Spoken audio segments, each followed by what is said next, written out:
को रील्स बनाने का बड़ा ही क्रेज है और वो दिन भर रील्स बनाती रहती है। खाते पीते घूमते फिरते घर में कॉलेज में रील्स बनाने के कारण प्रज्ञा पूरे कॉलेज में हाईलाइटेड है। जहाँ उसकी रील्स सभी को पसंद आते हैं, वहीं मनीषा चिंता में डूबी है। एक रोज जब खाते हुए प्रज्ञा रील्स बना रही होती है, तब मनीषा कहती है, एक मिनट भी चैन नहीं है इस लड़की को। ये नहीं कि खाना तो आराम से खा ले, लेकिन नहीं, अरे थोड़ी देर रील्स नहीं बनाओगी तो आसमान नहीं टूट पड़ेगा। अरे मम्मी, इसी को तो कहते हैं डिटर्मिनेशन। तुम नहीं समझोगी ये सब का। हे भगवान, इस लड़की को सद्बुद्धि दे। जब देखो तब टेढ़ा बाका मुंह बनाती रहती है। मनीषा की बात का प्रज्ञा पर जरा भी असर नहीं होता और वो खाते खाते रील्स बनाती है। दिन बीतने लगे और देखते देखते प्रज्ञा का कॉलेज में जाता है। आज दिन पूरे मनीषा को प्रज्ञा की शादी करवाने का सुझाव दिया जाता है। सब ठीक ही कहते हैं, प्रज्ञा की शादी कर देनी चाहिए। अपने घर के कामकाज में व्यस्त हो जाएगी तो खुद ही ये रील्स और नाच गाना बंद हो जाएगा। मनीषा प्रज्ञा के लिए एक अच्छा लड़का ढूंढती है और तभी विकी का रिश्ता प्रज्ञा से आता है। प्रज्ञा को उसके रील्स देखकर पसंद चल गया था। अगले दिन विकी अपनी माँ के साथ जाता है और प्रज्ञा सामने बैठकर हाथों में चाय उनके सामने जब विकी को पसंद है तो हमें भी बहुत पसंद है। बहन जी, आप बारात की तैयारी कीजिए। एक बार लड़का लड़की अकेले में बात कर ले तो अच्छा रहेगा। हाँ हाँ, क्यों नहीं। मनीषा विकी को प्रज्ञा के कमरे में भेजती है, जहाँ प्रज्ञा पहले से ही रील्स बना रही होती है। तभी विकी कहता है, आ गए आपके साजन जी। हमारे साथ ये रील्स कंप्लीट कर दी तो और भी अच्छा रहता। अच्छा जी, आप आ ही गए हैं तो बना ही लेती हूँ आपके साथ। दोनों मिलकर रील्स बनाते हैं। जब वी मीट और तुरंत पोस्ट पे कर देते हैं।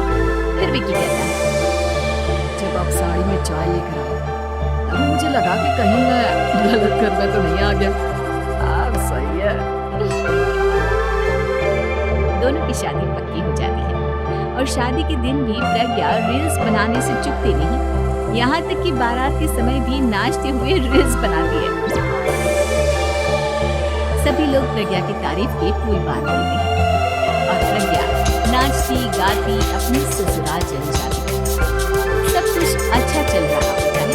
प्रज्ञा यहाँ भी दिन भर हर चीज की रील्स बनाती है, लेकिन कुछ दिनों के बाद जब सुनीता कहती है, ये रील्स के साथ साथ कुछ काम भी कर लिया करो। वैसे मुझे और क्या क्या बनाना आता है।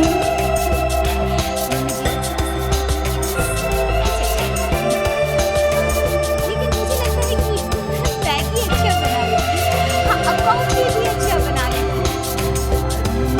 सबसे अच्छा बना लेती हूँ।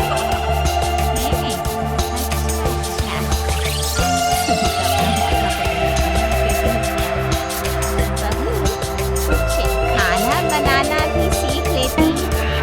मम्मी जी, मैं लंबी प्लानिंग कर रही हूँ। जल्दी ही मैं इतनी फेमस हो जाऊंगी कि मुझे पैसे मिलने लगेंगे। हम दोनों सास बहू राज करेंगे, राज नौकर काम करेंगी और लोगों की तो लाइन लगेगी हमसे मिलने के लिए। तेरा दिमाग खराब हो गया है क्या बहू? हंसी मजाक तक ठीक है, लेकिन इस तरह घर नहीं चलते।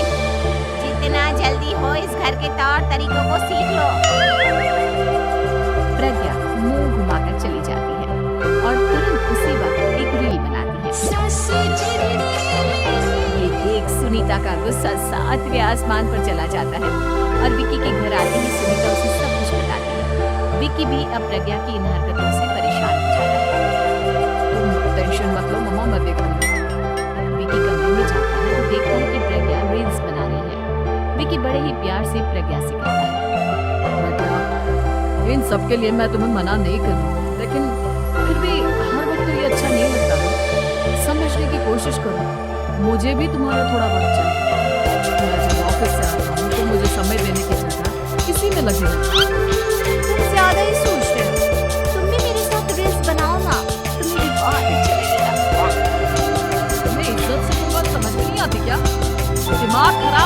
तुम्हारा इस चकाचौंध से? अगर तुमने अपना रवैया नहीं बदला तो मैं तुमसे दूर चला जाऊंगा। ये रिश्ता लेकर आई हूँ। मुझे लड़कों की कमी नहीं और ना आज है। विकी दरवाजा पटककर चला जाता है। धीरे-धीरे विकी प्रज्ञा से दूर होता है। एक रोज मनीषा प्रज्ञा के ससुराल उससे मिलने जाती है। पर सिंधु उससे कहती है, बहन जी, अब आई है तो कुछ दिन यहाँ रहकर जाइएगा। आप ही का घर है। हाँ मम्मी, बहुत दिन हो गए तुम्हारे साथ एक भी रील नहीं बनाई मैंने। प्रज्ञा तुरंत अपने फोन में रील्स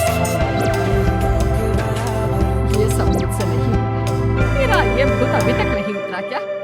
बहन जी आप कुछ कहती नहीं क्या इसे?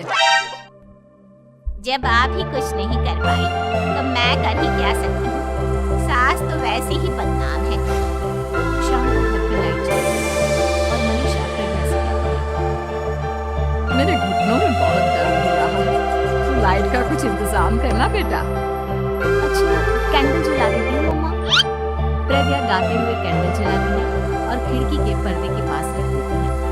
मनीषा जिसे बहुत दर्द हो रहा है वो सो जाती है और प्रज्ञा हमेशा की तरह अपने रील्स में लग जाती है।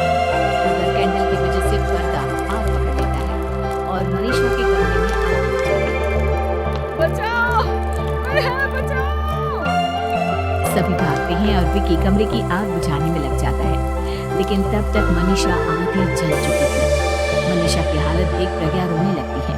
विकी मनीषा को तुरंत हॉस्पिटल ले जाता है और उसे एडमिट कराता है। विकी प्रज्ञा से कहता है, देख लिया ना, तुम्हारे इस नाच गाने की वजह से आज तुम्हारी माँ की जान जाते जाते रह गई। अब पता नहीं तुम और क्या चाहती हो। उनकी हालत बहुत नाजुक है, आधे से ज्यादा जल चुकी है।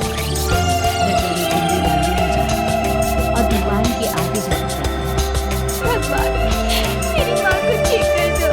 मैं कसम खाती हूँ, आज से ये रील्स बनाना छोड़ दूंगी। बस मुझे मेरी माँ वापस मिल जाए। 2 दिन बीत जाते हैं और मनीषा खतरे से बाहर जाती है। पेशेंट अब ठीक है, आप लोग उनसे मिल सकते हैं।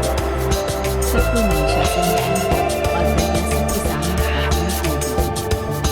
मुझे माफ कर दो मम्मा, मैंने तुम लोगों की बातों को नजरअंदाज किया। बेटा, कोई भी चीज जरूरत से ज्यादा खराब है। मैंने तुम्हें रील्स बनाने से कभी मना नहीं किया, लेकिन हर वक्त एक ही चीज तो सही नहीं है। मैं समझ गई हूँ मम्मा, I'm sorry। प्रज्ञा उस दिन से रील्स बनाना छोड़ देती है